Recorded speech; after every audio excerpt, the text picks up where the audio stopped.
Let's start with a good l'chaim over here. L'chaim, l'chaim. Good evening, friends. Good yom tov, good yom tov. L'chaim, l'chaim. Please join along with me in a good l'chaim. L'chaim.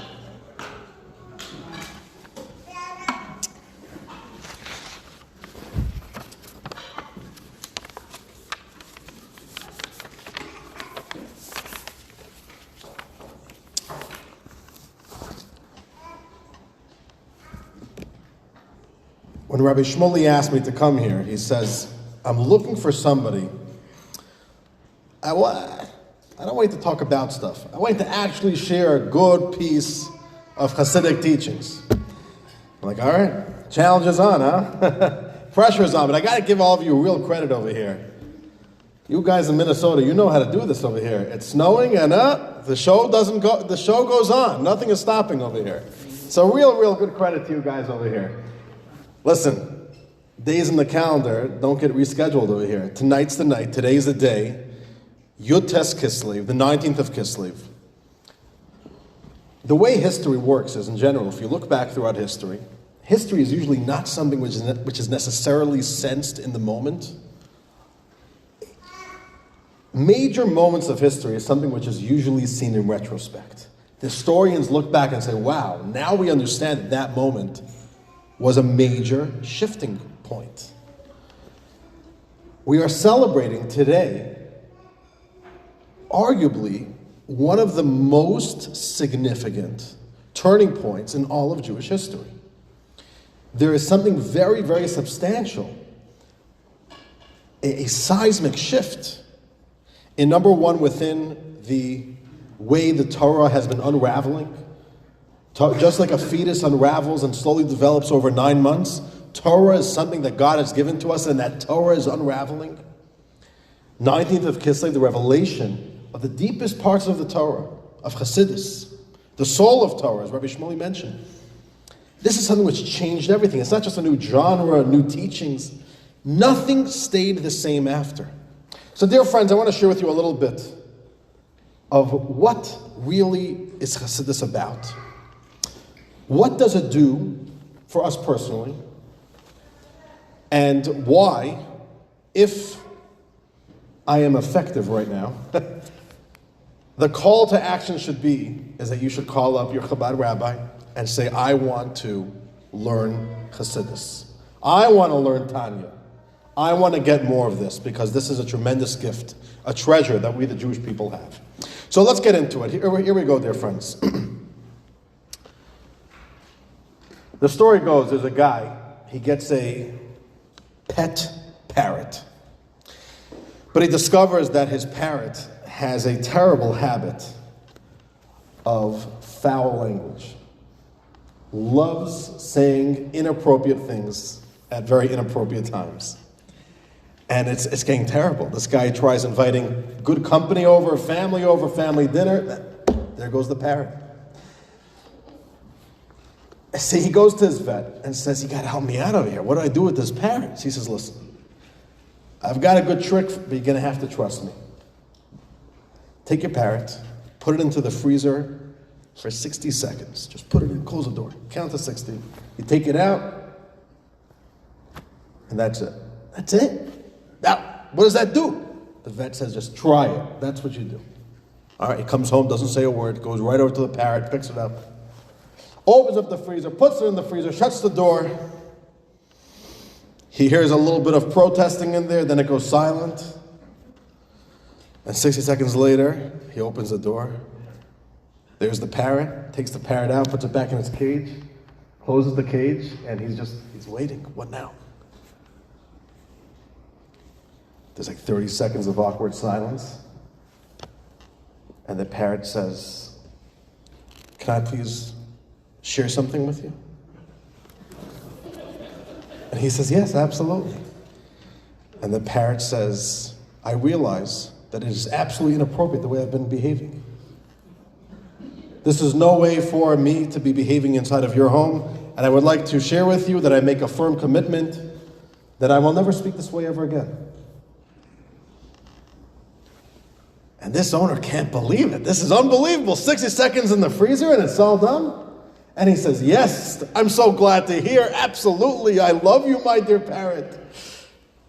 You're forgiven. Now we can have a wonderful future together. And he's about to leave the room, and the parent says, just 1 second. If I may ask, what did the turkey do wrong?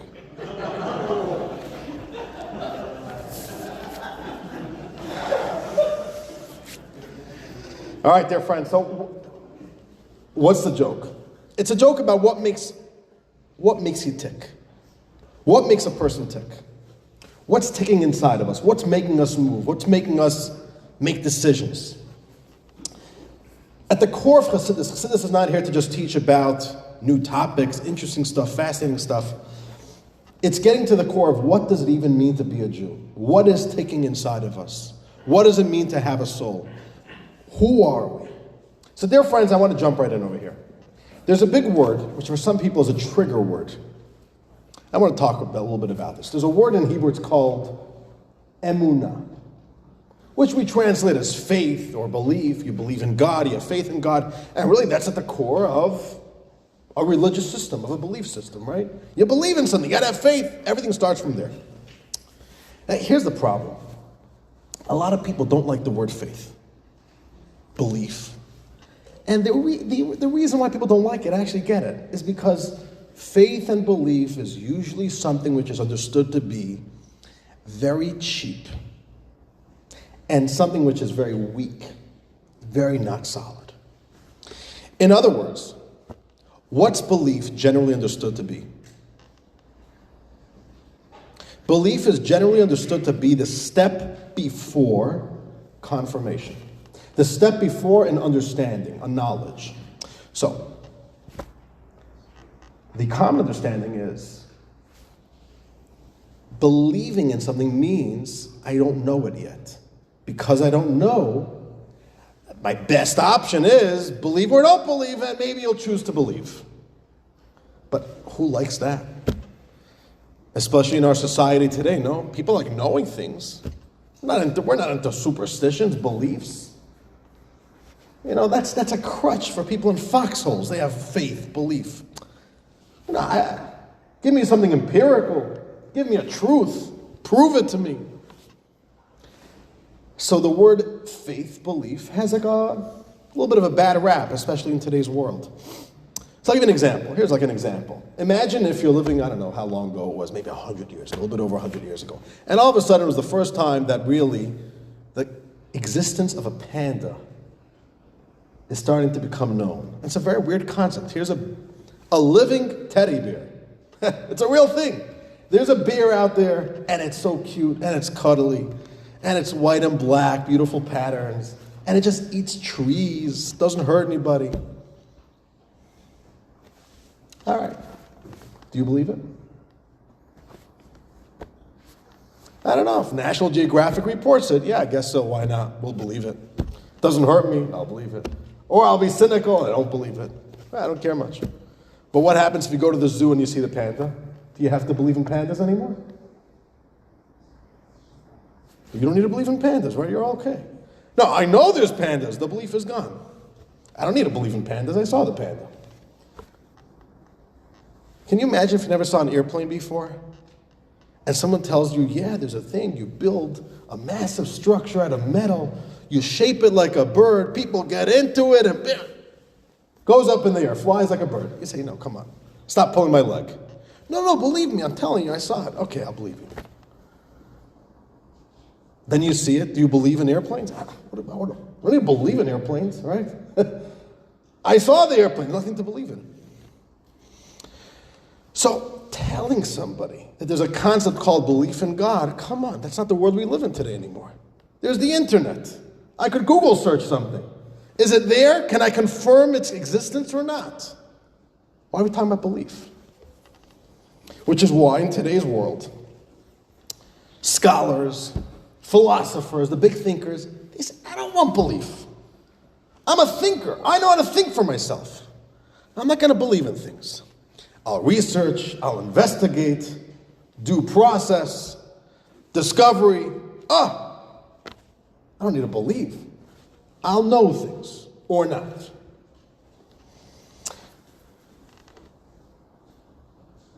I don't need to fall back on cheap things, cheap beliefs. This is the conventional understanding when we use the word in modern society of belief, faith. But let's actually go back to what the Hebrew word is. And Chassidus says something which it blew my mind when I learned this. Take the word emunah, which is the word in Hebrew, that we, of course, translate conventionally as faith or belief. Okay, the Hebrew word emunah. What is that Hebrew word? Think about it.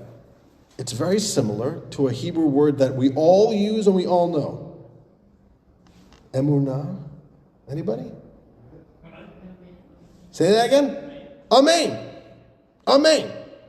Someone says a blessing, amen. You're in Shul Kaddish, amen.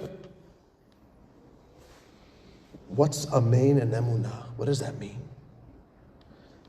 When we're saying amen, are we saying I believe? The word amen actually means truth. True. Which is similar to another Hebrew word, emet. Now, it sounds a little bit different. Amen is Aleph Mem Nun. Emet is Aleph Mem Taf. All right, the last letter there switches. But actually, if you look in the great Jewish books of the Hebrew language, they actually say that the Hebrew word emes has a silent nun in there. Interesting, right? That blew my mind when I read that. So maybe the word emes, it's really supposed to have a nun there, like amant. I don't know, I'm not even sure myself how that would be pronounced.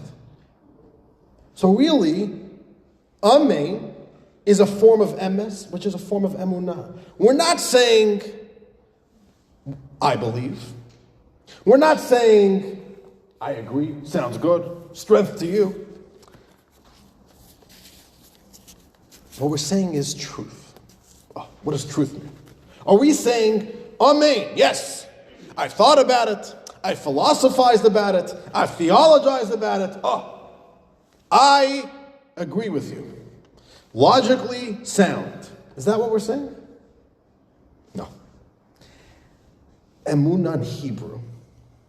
Amen, emes, truth, is referring to a different kind of truth. Not the truth of the mind, that the mind came to a certain conclusion. Oh, now I understand, I have an understanding in my mind, and I say I agree. Real truth, what the word emunah in Hebrew means, it's referring to a kind of truth, which is a deep truth, more what's called the understanding of the heart. Not understanding of the mind, the understanding of the heart, a deep intuitive truth that sits somewhere within our core. Like an unshakable truth. What does that even mean? Okay, so let me give you an example. We all carry around with us truths that we didn't reach because I thought about it, reached logical conclusions. We have certain truths that are just there, bam, they're there. I'll give you a good example. You ready for a good truth? The truth that you knew from the moment you were born. You knew nothing, but you knew this one truth. I exist. Right? Did you ever have to sit down and say, 1 second, I got to think. I'm not sure. Do I exist? Do I not exist? Yeah, I exist. Now let's go eat lunch. Right?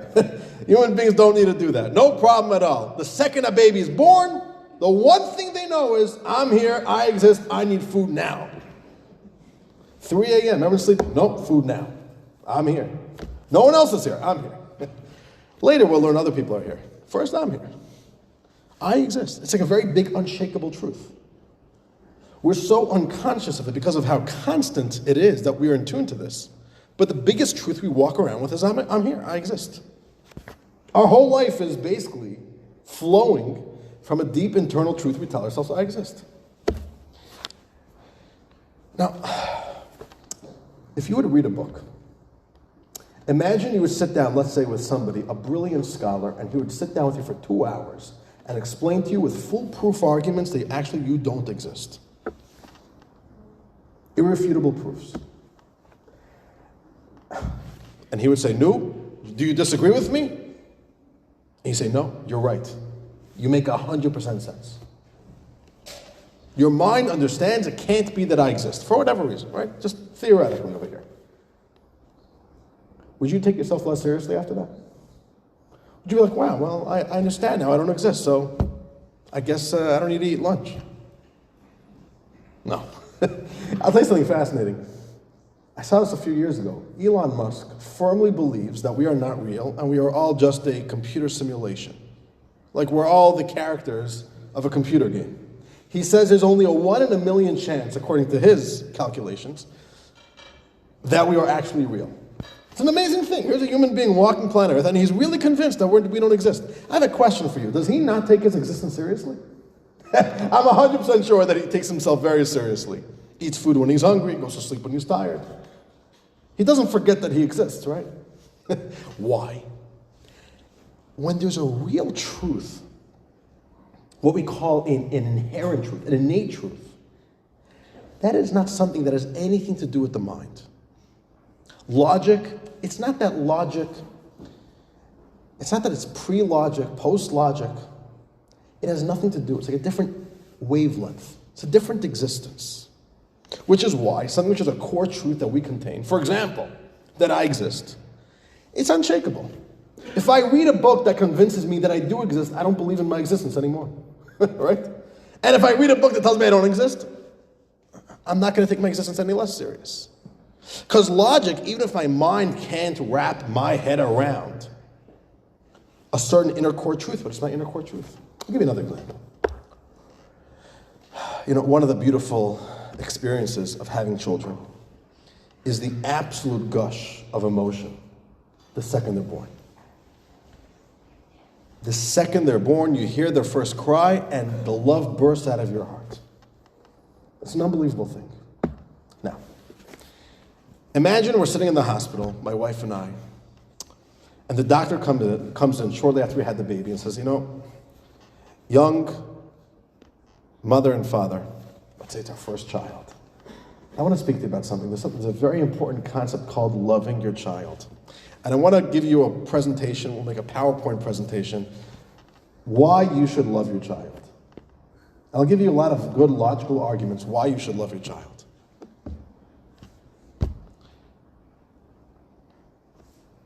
Will that presentation convince me to love my child more?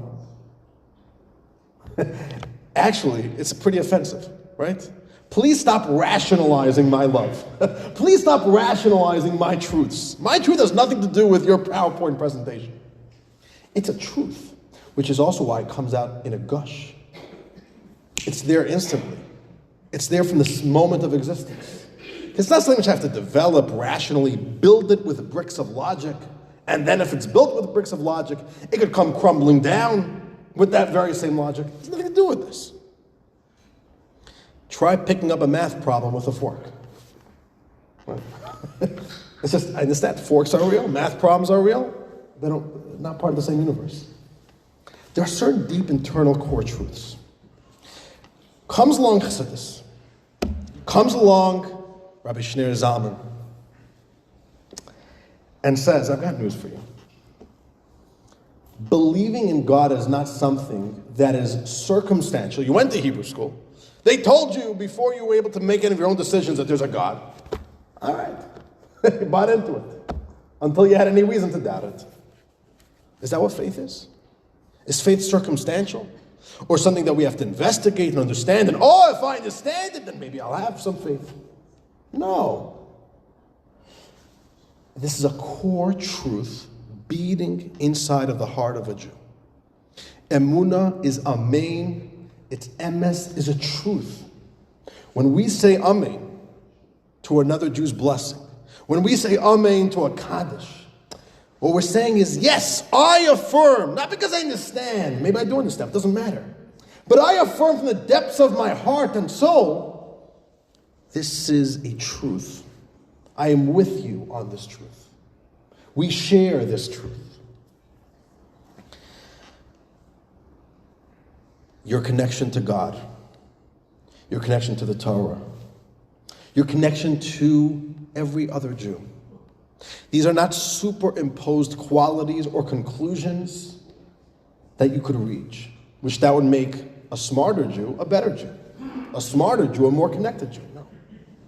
You're born, you have this in your soul. These are core truths that we carry with us from the second you're born until the second we die. Which is also why, by the way, dear friends, it's a very interesting observation. And I haven't done a study about this, but at least my own experience as a Chabad rabbi. I've never seen a passive Jewish atheist. Ever seen that before? I'm an atheist, but I haven't thought about it much recently. Any Jew who I've ever met who has hang-ups with God has a lot of ideas. They're thinking about it a lot. They write articles about it. They're sending me emails about it. Very interesting. It's like it's eating them up on the inside. I'll tell you something interesting. When I was, I'm still a rookie Chabad rabbi, but when I was a real rookie, my first year, okay? I'm first year, just starting to get my feet wet. I move into Metro Detroit, and I'm doing a JLI course. I remember it was a very difficult course. Maybe some of you took it. Maybe it was like 8-9 years ago. It was called What Is. It was a very deep course of Jewish philosophy, Jewish mysticism. And I have a guy that shows up to my course. His name is Herman. He was 87 years old. He passed away by now. Herman shows up to the class. And I see from the second that I start giving this class, I'm in for trouble over here. He's sitting there like a grump. He's sitting there as if this is preschool and I forced him to be there. And I say something and he's like, oh, you really believe that? Anything I say, he's being very antagonistic. I'm being a rookie, I'm trying to play nice over here, but it's not an easy situation over here. I'm trying to lead a class, and he's being very disrespectful. I remember he calls out Dubov. He wouldn't even say Rabbi Dubov. Okay, so I hold my peace. I let the class go. At the end of the class, an hour and a half later, he comes over to me. He wants to have follow-ups with me. And he says like this, Rabbi, I'm very bothered. And he pulls out his necklace. He has a Star of David necklace. And he says, I'm a very proud Jew. But I don't believe in God. I can't believe in God. And he says, the Holocaust. Okay. And I sat there, and I listened to him. And I tried putting up my best Chabad rabbi show of acceptance and love, even though he was frankly pretty annoying to have in the class. And then I say, Herman, I have my tefillin here. Would you like to put on tefillin? He says, no way. I put on tefillin for the first and last time at my bar mitzvah. I'm never putting on tefillin again until I die. Okay. Anyways, I come home, tell my wife about this, and I'm like, I hope, and I'm pretty sure he's not coming back next week. He had such a miserable time. No way this guy's coming back next week. Guess who's back next week? Herman's back there again. Again, he's sitting there like a grump. Sitting there, like leaning back in the chair, like totally disengaged. I say something, he argues back. And then the class is over, and the same thing all over again. Rabbi, I'm very bothered. Pulls out his necklace. I'm a very proud Jew, but I can't believe in God. Same thing all over again. Third week, happens again. Fourth week, he's back again. Same thing comes over to me afterwards. This time, it's already 4 weeks in. The guy, it's happening all over again. So I just cut him mid-sentence. I say, Herman, I want to ask you a question. Do you believe in aliens? He said, no. I said, good. Does that bother you? He said, no. So I said, I don't understand you. You're 87 years old. You're telling me that you came to the conclusion that you don't believe in God decades ago. Move on with life. This is wonderful. There's no God. Have fun. Live your life. Good for you. Why does it have to bother you? It's madness. You're 87 years old. You're old. You're schlepping yourself out. He lived far away, a good 40-minute drive away. You would drive all the way down to this class, sit through an hour and a half class. What are you doing? Enjoy yourself. You don't believe in aliens. Doesn't have to bother you. Don't believe in God. Doesn't have to bother you. Move on with life. The man started shaking. It was as if I just pulled the rug from under his feet. And he says, I don't know. He just realized for the first time. He's like, I don't know. It never dawned on him that what's going on over here? And he says, you tell me. He was actually spooked out. So I said, Herman, I'll tell you the truth. You do believe in God. And that's why you're so bothered. The problem is that you don't know how to process. You don't know how to interpret. You don't know how to understand the fact that you believe. So there's a lot of tension inside of you. It's eating you up on the inside. You can't forget about it. You could forget about aliens, but you can't go away from a core truth. He didn't respond to me, but then when I asked him if he wants to put on tefillin, he put on tefillin. And I kept in touch with him, and he would most of the time say no, but we put on tefillin a few more times until he passed away. You know, he accepted the answer. He would never tell me that he accepted the answer, but he did. This is what Chassidus teaches. Faith is something that's very real, very deep. It's a core truth. It's good news, it's bad news, it's a liability, but it's part of being a Jew. Can't get away from it. Like the story goes that in Israel, at the very early years of the founding of the state of Israel, there was a very secular Israeli family. So secular, they were like religiously secular. Right? Not casually secular. Religious. We don't want our kid to get any Judaism. They signed up their kid for a Christian school in Israel. And it's this time of year the kid comes home singing Christmas carols. And the dad hears it and pulls over his kid and says, listen, kid, there's only one God and we don't believe in him.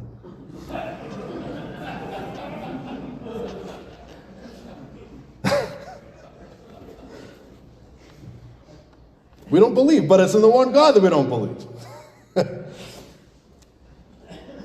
That's truth number one. Truth number one that Chassidus tells us is being a Jew means this is a core truth we carry with us. From womb to tomb, right? Is that how they say it? From the moment you take your first breath until your last. A connection with God, a connection with your Jewish identity. This is not like the PhD that a person could get, the job that you get, a skill that you learn. This is your core truth. But, and here's the big but. The story of Herman itself tells us also what the problem is. It could be a core truth, but it's also very easy to what? To contain a core truth and for some reason we're not in touch with it. That's also part of the Jewish experience. I believe in God, but I don't know. Maybe not enough for it to really matter. Herman believes, but is having a hard time with that belief. Now, Chassidus speaks about this a lot as well. It's very important to understand. It's a core truth. It's the core emunah, the core amen, the core emes we contain within ourselves. But there could be a very big disconnect between that superconscious and the conscious act of you. You know, a certain form of cognitive dissonance. So I'll give you an example, although it's not a good example. I'll tell you why it's not a good example. But for example, you could say, I love my children. Core truth, I love my children. It's also possible to come home one day at 5:30 and be overwhelmed, be stressed, be not in the mood, and you're not the good parent that day to your children. That could happen. But with faith in God, and because such a deep core truth, it's even more difficult. So here's a story. There's a Jew who lived in the shtetl. His name was Moshe the Ganev. He was called that way because his name was Moshe. And his occupation was he was a Ganev, which means he was a thief. Everyone knew it, right? Moshe the Ganev, he steals. That's what he does for a living. That's how he makes his money. Anyways, it's one year. Yom Kippur ends. And he knocks on the door of the rabbi's office in the shtetl.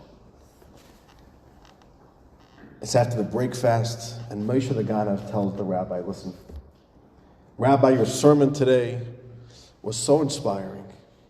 You spoke about repenting, about turning over a new page, a new leaf. I want to repent. I want to grow past my old ways. And Moshe the Ganev comes with 2 sacks filled with stuff. And he says, Rabbi, I've brought you all the goods that I've stolen over the past 12 months. I wrote the name of each owner by each one. I want to leave it with you, Rabbi. You give back. Help me grow. Help me to move into a new chapter of my life. And the rabbi says, Moshe, this is such an inspiration. And the rabbi gets up and gives him a hug. Moshe, you're so special. This is so beautiful of you. Yes, I'll take care of this for you. And God's for sure going to forgive you. And the rabbi says, no, the rabbi's wiped out from a whole Yom Kippur. But he says, you know what? These are people's possessions. Let me hit the road. I'll give it out tonight. The rabbi's on the road for 3 hours from door to door in the shtetl, giving everything back. And when the rabbi finishes giving everything back, it's so late at night, he picks up his arm to look at his watch to see what time it is, and he notices that his watch is gone. What happened to my watch? I just had my watch on before. He hates the fact that he's thinking this. But who is just in his office? Moshe the Ganav. You know, who steals watches off of people's arms? Oh man. No, it can't be Moshe the Ganav. And I would hate to accuse him after he just had such a change of heart, but it was a very special watch. It was a very expensive watch, his wedding gift. He can't go back home without his watch. Okay, he has to do it. He goes to Moshe the Ganav's house, knocks on the door. He says, Moshe, I know it's so late at night, just please forgive me. And please forgive me that I'm even asking you this question after our conversation in my office, but I'm missing my watch. Is it possible you have my watch? And Moshe the Ganav starts shifting his legs. He's a little bit uneasy. The rabbi says, Moshe, you stole my watch? You were just in my office telling me how you're going to grow and how you're going to repent. What's going on, Moshe? So Moshe says, listen, Rabbi, Yom Kippur is Yom Kippur. Business is business. Right? That's the story. It's a funny story, but the real truth is, it's a story of all of us. You could have a deep faith within you, but push comes to shove, practically, in the reality, I don't know. The Talmud brings us out with an unbelievable illustration. The Talmud wants to bring out a certain irony. So listen to this. The Talmud paints a picture. There's a thief. And he's about, also a thief, he's about to make his big move. Okay, so in the olden days, everyone to Israel, you see how these old homes were built, old structures. Wasn't like today, houses built out of 2x4s and plywood, stone homes. So if you wanted to break into a home, you didn't break in through the front door, you broke in from underground. You would dig and pop up from the floor. So the Talmud says, you have a thief. Just imagine this, you have a thief. He's about to make his move.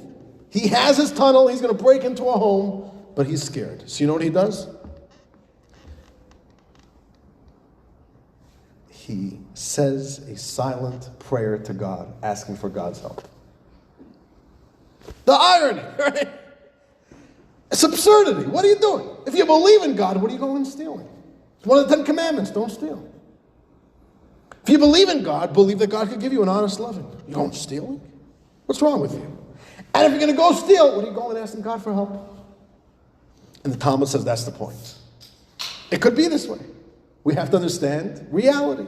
You could believe in God and say, yes, I believe in God. And when I need help, I'll pray to God. And also, there's a certain deep disconnect. That in reality, I'm not sure.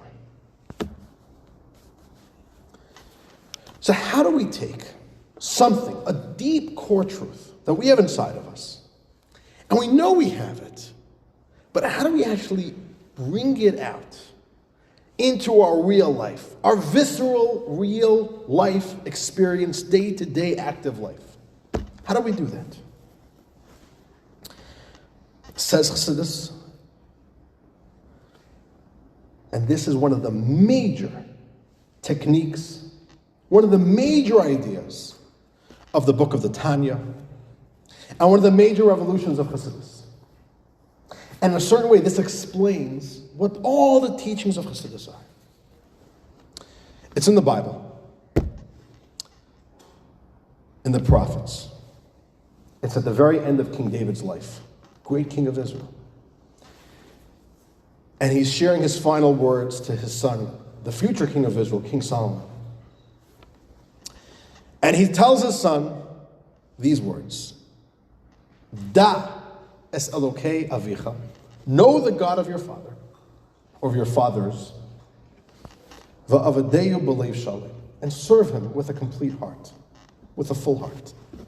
Okay, that's one verse. Know the God of your fathers and serve him with a full heart. Sounds like, two clauses, two separate points. Number one is know. Number two, serve him with a full heart. Comes Chassidus. Comes Rabbi Shneur Zalman of Liadi, the Alter Rebbe. And he says, you're reading the verse wrong. It's not two random separate points. It's one flow. It's cause and effect. You want God to be real in your heart?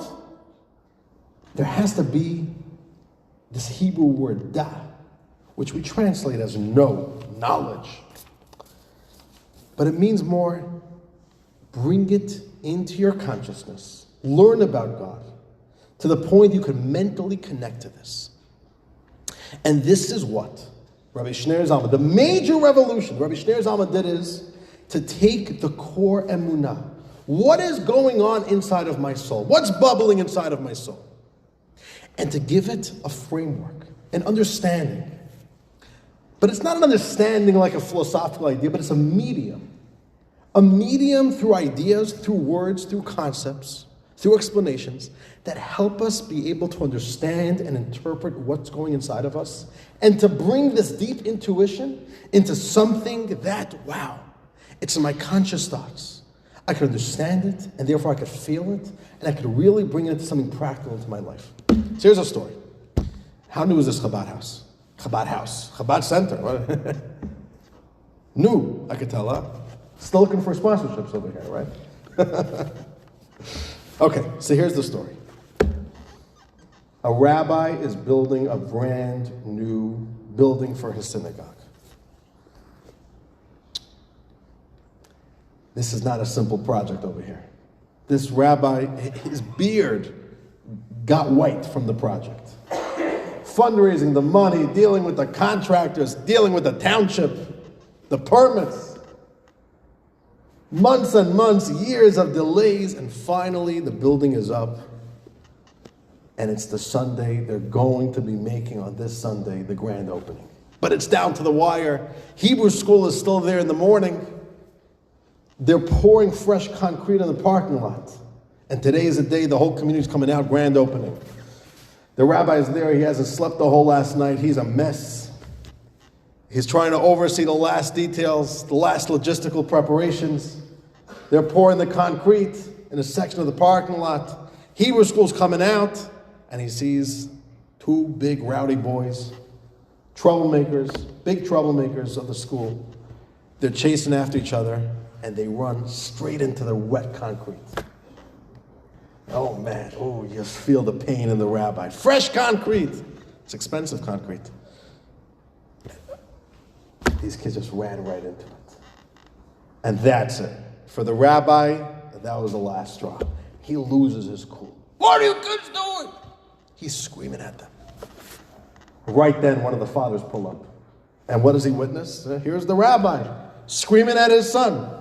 So he pulls down the window and says, Rabbi, didn't you teach us that you're not supposed to scream at the children? And the rabbi turns around and right, all in his rage, he says, yes. But that was in the abstract. Now it's in the concrete. Yeah. There could be faith. There could be something real, deep in the abstract. But we're talking about for real. Hey, I pray to God. But what does it be when the going is tough? When you're dealing with difficult life moments? Or when we're even dealing with the daily grind, the daily mundane moments of life? And here's another detail, another insight, another dimension, another perspective of what the word emunah means. So we established one, what's the meaning of from the word amen, a truth. There's also another word. in Hebrew would be umnus, or uman, which means a professional, a skilled craftsman. Somebody who has a skill and they're a professional in their skill. The Tanya teaches a Jew has to treat emunah, this deep truth that we have, like emunah, like a skill. Imagine you see that your child has an unbelievable gift. They're so musical. They understand music. So you say, well, I have a gifted child. They understand music. What am I going to do? I'll get them a piano, and I'm going to get them music lessons.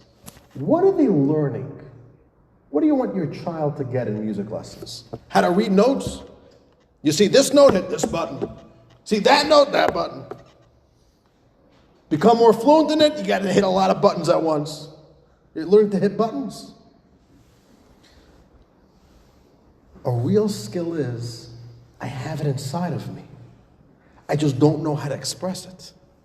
I don't know how to get what's bubbling inside of me, how to release some of that pressure, how to give it a medium, how to give it a voice. So a real musician doesn't play notes. A real musician understands the song and is emotionally in tune with the song. And then the notes and the instrument give them a framework to share the song with the world. You could also have musicians that they're a musician, they know how to read notes. It says this note, make that sound. Another note, another sound. But you could see it, they're playing and they're pushing buttons. Move the violin this way and this sound and that sound. A real skill is, I've got it inside of me. If you already got it inside of you, why do you need to learn the skill? Because I need a voice, I need a medium, I need a language that will allow me to, first of all, share it with myself and then share it with the world. But it's not the skill, it's not the reading the music notes that is the skill. No. Learning the trade, learning the skill is only there to help express what I've already got inside of myself. Same thing with an artist, by the way. A real artist, and it's really why art is so expensive. A real artist, they're not making strokes with their brush. There could be an artist that they just learned, how do you make a nose? You want to make a nice nose? This is the way you make a nose. An eye looks like this. So when they draw, they're making lines. Here's this line, there's that line. They're busy making lines. A real artist is not making lines. They see something and they feel something.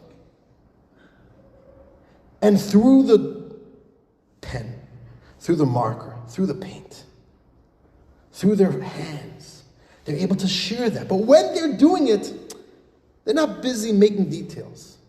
They're sharing something that's bursting within their own soul. Chassidus is not a philosophy. They call it Hasidic philosophy, which is a terrible term. It's really, because it's cold. It's cerebral. It's academic. You could learn about this, you could learn about that, and here I got another cool philosophy. You want to check it out? Oh, you're not into philosophy? All right, not for you. What philosophy? This is personal. Learning Chassidus is not something interesting, engaging, mentally stimulating, nice ideas to learn about. This is me. This is helping me understand myself. This is helping me bring something which is burning inside of my core and to allow me to, number one, understand it and apply it and live with it. That is why the Alter Rebbe felt that it was critical for every single Jew who already has this faith. We have it already. They have to learn the teachings of Chassidus. Chassidus is a very uniquely crafted, I don't even want to call it ideas. There's something even deeper. There's a certain energy that's within it that speaks to the Jewish soul, speaks to the Jewish mind and to the Jewish heart, and helps you be connected to what's already there within us.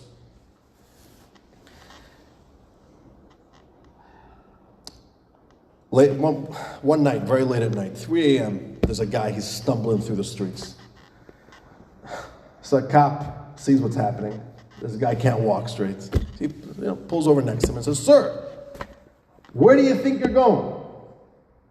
And this guy turns around, looks at the cop and says, "I'm going to the lecture." The lecture? It's 3 o'clock in the morning. There's no lectures right now. So the guy says, oh boy, you better believe there's a lecture right now. Come along with me. I'm going to go to my house. My wife's going to be sitting right there on the couch, and I'm going to get a lecture. What is this? It's a lecture. Chassidus is a lecture. You're learning ideas. It's a philosophy, a theology. This is me. I just got a call. Unbelievable. Just last week Monday. I give a weekly Tanya class in my community. It's been going on for a few years. We're almost done learning Tanya. We spend about 3 classes, 2 or 3 classes on average a chapter. There's 53 chapters in the main base text of the Tanya. There's also additional sections. As I'm about to start my class, 11 o'clock in the morning, I have a morning class, an evening class. I'm about to start my 11 o'clock in the morning class. I say, I'm getting a call from a Chicago number, Illinois number, and my caller ID says it's from a law firm. To be honest, it got me a little bit, didn't feel so good about that. Why is a law firm calling me, Am I in legal trouble or something? All right. I'm about to start the class. We're learning Tanya. After the class, I see he left a voicemail. I listened to it. Oh, a Jewish lawyer who's calling me about the Tanya. He found my Tanya class. Make a long story short, this guy calls me. He says, you're a Chabad rabbi, you know the story. I'm a completely secular Jew. I don't even know Chabad in my community in the suburbs of Chicago. And 2 years ago, it's October 7th. Something happens inside of me. I feel I need to connect more. My whole group of friends, we all go to Israel with the Jewish National Fund. It's nice. I feel I want to connect more. I have a friend who lives in St. Louis. He's connected with Chabad. He sends me a copy of an English translation of the Tanya. He says, you want to get more involved in Judaism? Here's a Tanya. I take it, I open it up, and I realize that this is not a book that I can learn on my own. So I put it on my bookshelf and forget about it. Long story short, he finds the recordings of my class online. He says, I'm hooked. I have a 40-minute commute on the train into my law firm in downtown Chicago, back and forth. Every day I listen to your class, and then I go to sleep at night and I listen to it. I fall asleep through the class. He just called to thank me. He had some questions, but he told me something which was very beautiful. He says, when I learned chapter 2 of Tanya, that speaks about what is the divine soul that we all have, he says, wow, finally I understood what's happening inside of me. I love that. That Chassidus helps you, not teach you something, information that exists somewhere out there. It's teaching you about yourself. I have a talent, I have a skill, I have a knack, I have this connection. Give me a way I could experience it. There's a story that there was a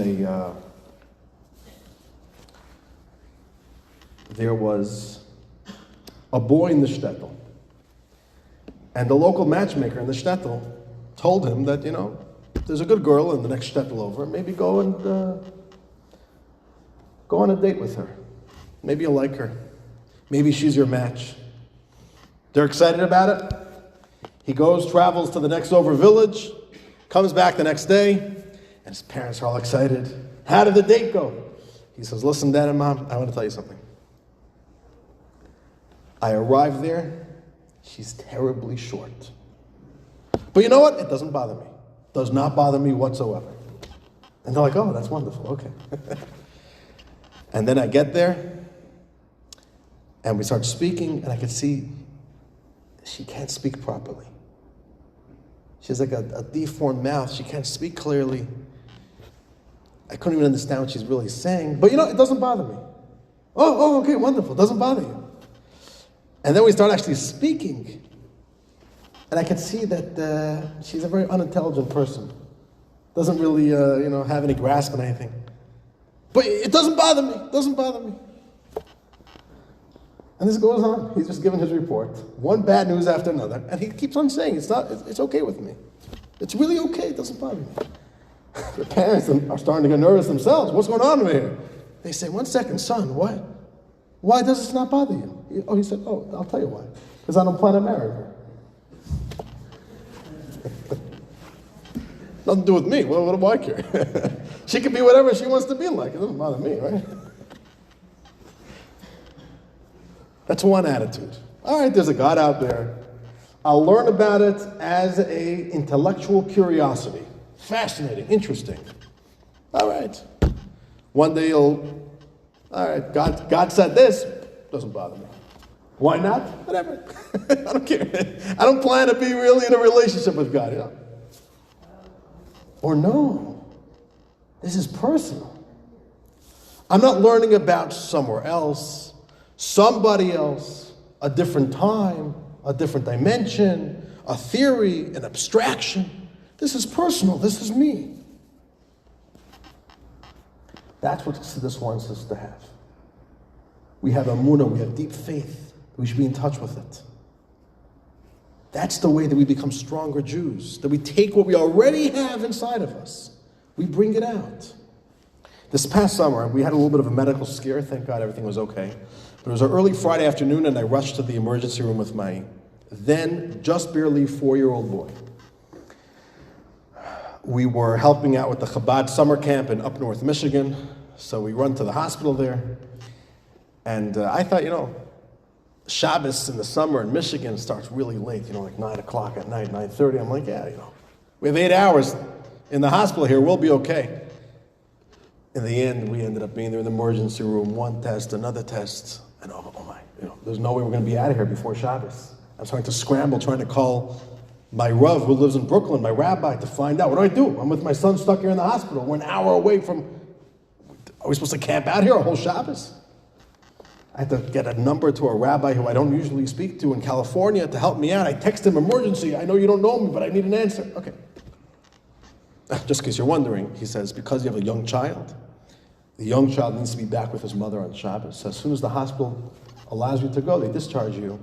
You can't violate the Shabbos, but you should ask a nurse, make sure the nurse isn't Jewish, and ask the nurse to take your phone, call an Uber, and they should help you carry your bags outside. But you shouldn't, you don't open the door, they'll open the door, you get in the car. And when you get there, have the Uber driver open the car, that's it, get back home. So it was the only time that I, drove on Shabbos. I was a passenger in a car. Anyways, so it's 10 o'clock at night, and I'm there with my 4-year-old boy. He's tired. He's overtired. And we're waiting in the lobby of the emergency room, waiting for our Uber to come pick us up. And we're there for 20 minutes. And the nurse, they were wonderful. They were very understanding. And all of a sudden, I have a scene right in front of me. A young mom comes into the emergency room, and I could just see that, she's seen a ghost. She stared at death in the face. She's crying. She looks like a wreck. And she comes in, she could barely speak. It was my son who just came in. He was in a car accident. Where is he? And the nurse says, come in, let me bring you to your son. Okay. The nurse comes back, and I say, how do you deal with this? This is terrible. I'm shaken up just by looking at her. See, he says, we this is part of the trade. We emotionally detach. We wouldn't be able to function as nurses if every single person that came in with an emergency, we took it to heart. It's very interesting. Same piece of information. Boy comes in an accident. I didn't see. This happened before I got back to the waiting room. I didn't see the boy in the accident. I don't know if it was terrible. Maybe it was nothing. I don't know. Who knows more? Who knows more about what the situation is? The nurse or the mom? The nurse knows everything. He saw the boy, admitted him into the emergency room. He probably understands how serious the situation is, how critical it is. The mom doesn't know anything. All she knows, my son was in an accident. So one knows more, one knows less. Why is the one who knows less becoming more emotional about this? Sounds like a silly question, but it's a good question. If you know more, it should probably matter to you more, because you know more. You confirmed more. The answer is because, yes, the nurse has a lot of information, but to him it's a stranger. It's not my life. But for the mom, she doesn't know that much, but it's personal. It's me. Dear friends, what I want to conclude with you is like this. Chassidus is not a study. And Hasidus really flips on its head the whole way we understand what it means to be a Jew, what it means to do Jewish things, what it means to learn about Judaism. What does it mean that there's a God in our life?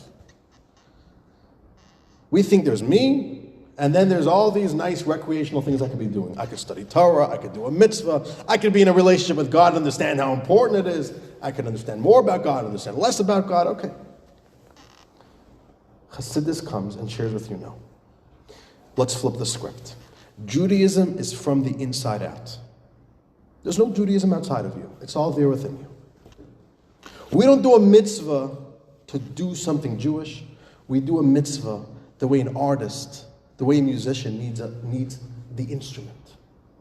Give me a way to express what's already inside of me. We learn Hasidus to help us understand and deeply connect with what we've already got inside of us, to understand ourselves better, to be more confident to say, yeah, that's me, that's my soul, this is my God, this is my life. This is not business, it's personal. This is on video. A Jew once came to the Rebbe. He was not a religious Jew, but he knew Yiddish. And he tells the Rebbe, I came here to find a little more Yiddishkeit. I came to the Rebbe to find more Yiddishkeit. This all happens literally 10 seconds, maybe even less. It's an unbelievable little snippet. And the Rebbe smiles at him and says, if so, you came to the wrong place. You should be searching inside of your own heart as a healthy, beating Jewish heart. L'chaim, l'chaim, good Yom Tov, dear friends. May Hashem bless all of us.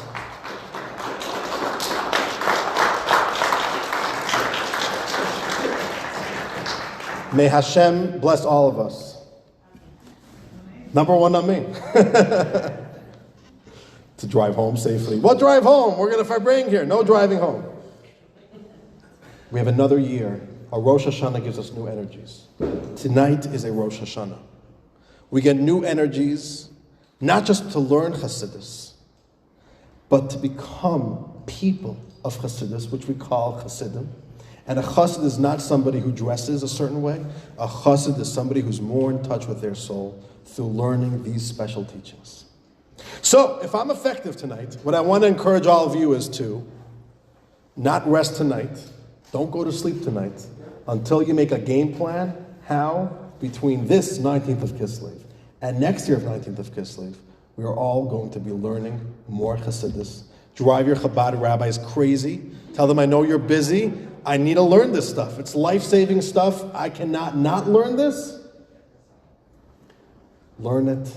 You'll feel yourself. We'll become healthier. We'll become greater. L'chaim, l'chaim.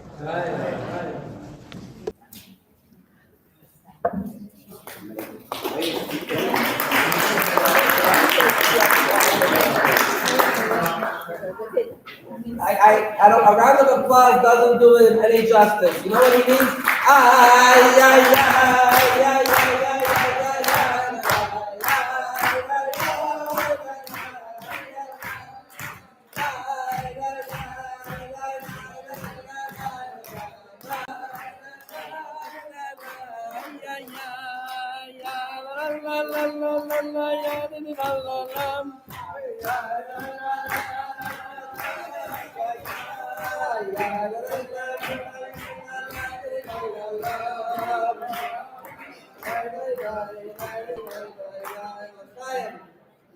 Rabbi Duba, wow. Friends, I don't know about you, but I got to hear tonight in a way that I've never heard before of what Hasidus is and what it can do for us. So that was incredible.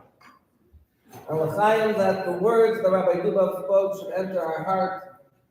And I have to say, I think what we're going to have to do is, together with all of the my fellow Chabad rabbis here in Minneapolis, we're going to have to sit down in the coming days and figure out a plan how to create a Hasidic revolution here in the Twin Cities, how to create a vibrant study of Hasidus so that everybody, not only online, and I highly encourage you to go online and search for Rabbi Dubov's classes and many others, but locally, in person or even virtually, how we could really connect with these life-changing teachings. And stay tuned for information on that. Eshel Koach, L'chaim.